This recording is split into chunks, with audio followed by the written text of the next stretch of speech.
So, censorship has, of course, been around for a good deal longer than the 5 centuries covered in this exhibition. Tell it not in Gath, the Old Testament reminds us.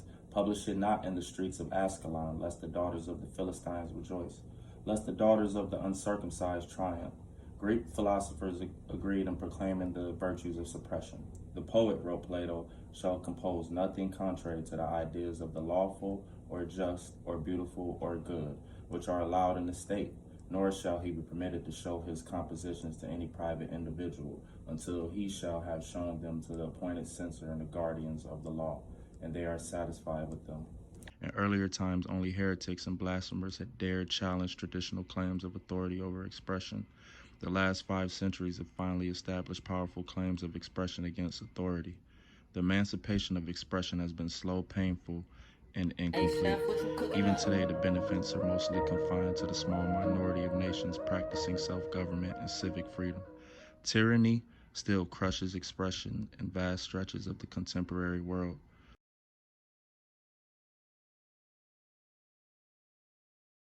A variety of developments combine to strengthen expression in a battle against authority. Technological change, especially in the invention of the printing press.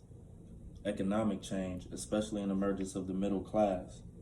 Political change, especially in the rise of democracy. And philosophical change, especially in the spread of science and secularization. All united to diversify the social order and to accord new rights to expression.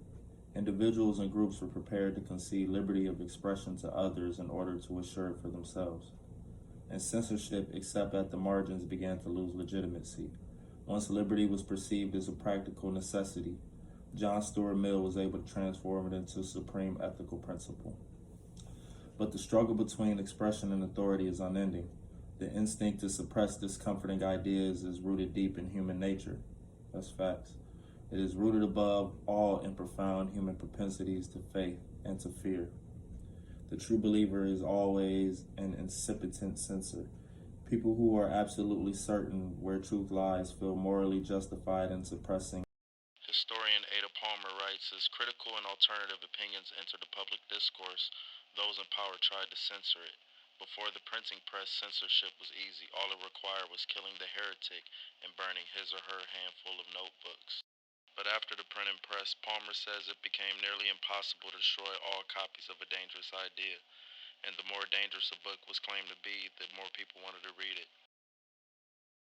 Whenever new information technology comes along, and this includes the printing press, among the very first groups to be loud in it are the people who were silenced in the earlier systems, which means radical voices, says Palmer.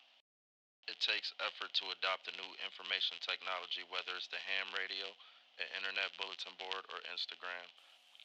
Alright, let's break down, yeah. I'm a bit sleepy tonight, but when I wake up, I'm going DEFCON 3 on them people. The funny thing is I actually can't be anti that thing because black people are actually them people also. You guys have toyed with me and tried to blackball anyone who ever opposes your agenda. Alright, so what's the agenda Kanye may be speaking on? Let's break that down.